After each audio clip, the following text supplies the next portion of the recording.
বিশ্বব্যাপী সব যুদ্ধ বন্ধের আহ্বান প্রধানমন্ত্রী শেখ হাসিনার।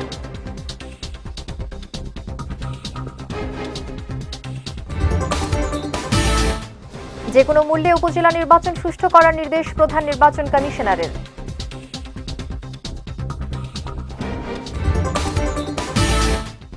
এবং রোববার থেকে খুলছে শিক্ষা প্রতিষ্ঠান, বন্ধ থাকবে অ্যাসেম্বলি।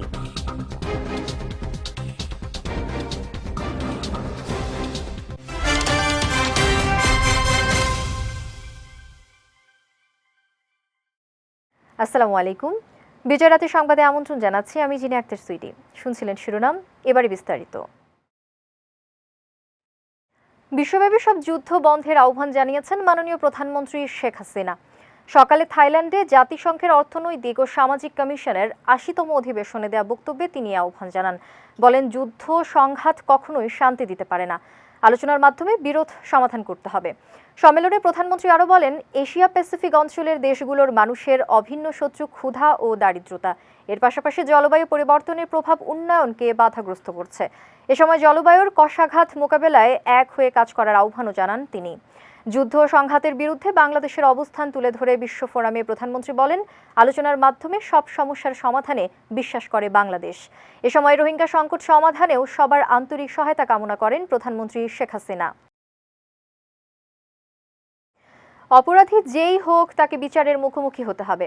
রাজনৈতিক বক্তব্যের আড়ালে সন্ত্রাসীদের রক্ষার অপকৌশল সফল হবে না। আজ এক বিবৃতিতে এমন কথা বলে বিএনপিকে হুঁশিয়ার করেছেন আওয়ামী লীগের সাধারণ সম্পাদক ওবায়দুল কাদের। বিবৃতিতে বিএনপি মহাসচিব মির্জা ফখরুল ইসলাম আলমগীরের বিবৃতি রাজনৈতিক উদ্দেশ্য প্রণোদিত আখ্যায়িত করে এর নিন্দা ও প্রতিবাদ জানান তিনি। ওবায়দুল কাদের বলেন, বিএনপি যে কোনো উপায়ে ক্ষমতায় আসার জন্য মরিয়া হয়ে উঠেছে। তাদের নেতারা হিতাহিত জ্ঞান শূন্য হয়ে পড়েছে। আওয়ামী লীগের এই শীর্ষ নেতা আরও বলেন, বিএনপি গণতান্ত্রিক আন্দোলনে ব্যর্থ হয়ে সরকার বিরোধী তথাকথিত আন্দোলনের নামে সন্ত্রাস সহিংসতার পথ বেছে নিয়েছে। যে কোনো মূল্যে উপজেলা নির্বাচন সুষ্ঠু করতে হবে বলে নির্দেশনা দিয়েছেন প্রধান নির্বাচন কমিশনার কাজী হাবিবুল আউয়াল। সকালে আগারগাঁও নির্বাচন ভবনে উপজেলা পরিষদ নির্বাচন উপলক্ষে মাঠ প্রশাসনের সঙ্গে আইন শৃঙ্খলা বিষয়ক সভায় তিনি এই নির্দেশ দেন। সভায় দেশের সকল জেলা প্রশাসক ও পুলিশ সুপাররা অংশ নেন। সিসি বলেন, ভোটাররা যেন নির্বিঘ্নে ভোট দিতে পারে সেই ব্যবস্থা করতে হবে। যে কোনো মূল্যে নির্বাচন সুষ্ঠু করতে হবে। এই নির্বাচনে ব্যর্থ হলে বিগত সংসদ নির্বাচনে যে গণতান্ত্রিক ধারাবাহিকতা প্রতিষ্ঠা হয়েছে তা ক্ষুণ্ণ হতে পারে।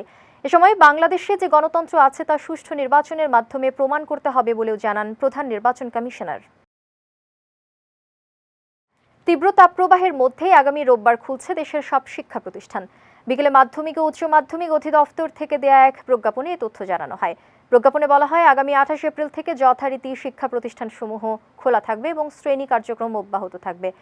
তাপদাহ সহনীয় পর্যায়ে না আসা পর্যন্ত অ্যাসেম্বলি বন্ধ থাকবে। নতুন শিক্ষাক্রম অনুযায়ী শিক্ষণফল অর্জনের জন্য পরবর্তী নির্দেশনা না দেওয়া পর্যন্ত শনিবারও শ্রেণী কার্যক্রম চলবে বলে প্রজ্ঞাপনে জানানো হয়। এর আগে দেশজুড়ে তীব্র গরমের কারণে গত শনিবার সারা দেশের স্কুল কলেজের পূর্ব নির্ধারিত ছুটি বাড়ানোর সিদ্ধান্ত নেয় সরকার। এবার জেলা সংবাদ।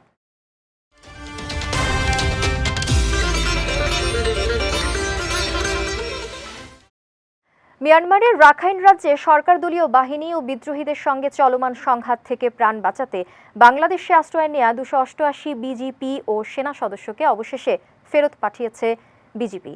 ভোরে দুদেশের প্রতিনিধি দলের উপস্থিতিতে ইমিগ্রেশন ও যাচাই বাছাই কার্যক্রম শেষে কক্সবাজার শহরের নুনিয়াছড়ার বিআইডব্লিউটিএ ঘাটে তাদের হস্তান্তর করা হয়। পরে কঠোর নিরাপত্তার মধ্য দিয়ে টাকবোটে করে তাদের তুলে দেওয়া হয় গভীর সাগরে অবস্থানরত মিয়ানমারের জাহাজে।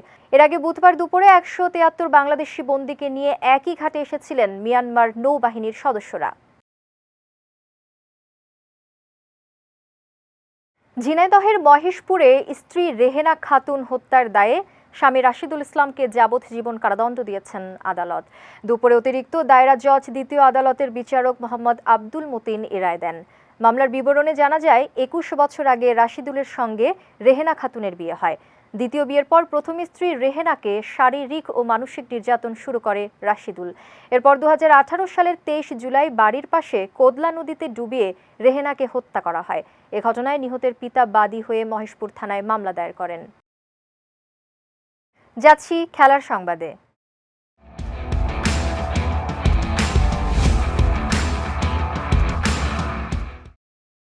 সর্বকালের অন্যতম সেরা অ্যাথলেট উসাইন বোল্টকে আসন্ন টি-20 বিশ্বকাপের শুভেচ্ছা দূত করেছে ক্রিকেটের সর্বোচ্চ নিয়ন্ত্রক সংস্থা আইসিসি। জ্যামাইকান এ কিংবদন্তির নাম ঘোষণায় আইসিসির ক্যাপশন ছিল fastest man fastest format. West Indies ও যুক্তরাষ্ট্রে অনুষ্ঠিত হতে যাওয়া টি-20 বিশ্বকাপে ক্রিকেটের ঝান্ডা হাতে ছুটবেন উসাইন বোল্ট। এদিকে সম্মান পেয়ে দারুণ রোমাঞ্চিত অলিম্পিকে 8বারের সোনা জয়ী কিংবদন্তি জ্যামাইকান স্প্রিন্টার। তার বিশ্বাস সারা বিশ্বে ক্রিকেট ছড়িয়ে দিতে ভূমিকা রাখতে পারবেন তিনি। অলিম্পিকে প্রথম ও সবশেষ ক্রিকেট খেলা হয়েছিল 1900 সালের প্যারিস আসরে। দীর্ঘ বিরতির পর অলিম্পিকে আবারও ফিরছে ক্রিকেট। গত বুধবার বুকে ব্যথা নিয়ে বুয়েন্স এইরেসের সান ইসিদ্রোয় সানা তেরিওর একটি হাসপাতালে ভর্তি হয়েছিলেন সাবেক আর্জেন্টাইন স্ট্রাইকার কার্লোস তেভেজ। নানা পরীক্ষা নিরীক্ষার পর আজ হাসপাতাল থেকে ফিরেছেন তিনি। বিষয়টি নিশ্চিত করেছে তার বর্তমান ক্লাব ইন্দিপেন্দিয়েন্তে। ক্লাবটি জানিয়েছে আগামীকাল থেকে অনুশীলনেও ফিরবেন তাদের coach Tevez. Manchester United, Manchester City, Juventus, West Ham ও বোকা জুনিয়র্সের সাবেক ফরওয়ার্ড তেভেজ গত বছরের আগস্টে ইন্দিপেন্দিয়েন্তে কোচের দায়িত্ব নেন। আর্জেন্টিনার জার্সি গায়ে 76 ম্যাচ খেলা তেভেজ করেছেন 13 গোল। 2022 সালে পেশাদার ফুটবল থেকে অবসর নেন তেভেজ। বিজয় রাতে সংবাদ শেষ করার আগে শিরোনামগুলো দেখে নিচ্ছি আরও একবার।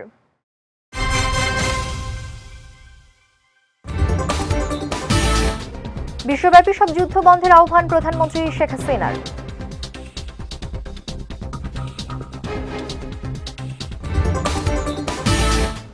যে কোনো মূল্যে উপজেলা নির্বাচন সুষ্ঠু করার নির্দেশ প্রধান নির্বাচন কমিশনারের।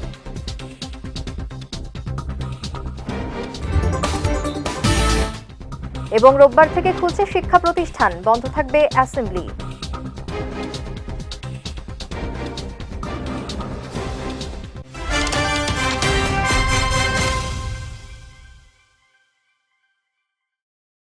বিজয় রাতে সংবাদ শেষে আজকের মতো আমি জিনা আক্তার সুইটি আপনাদের কাছ থেকে বিদায় নিচ্ছি।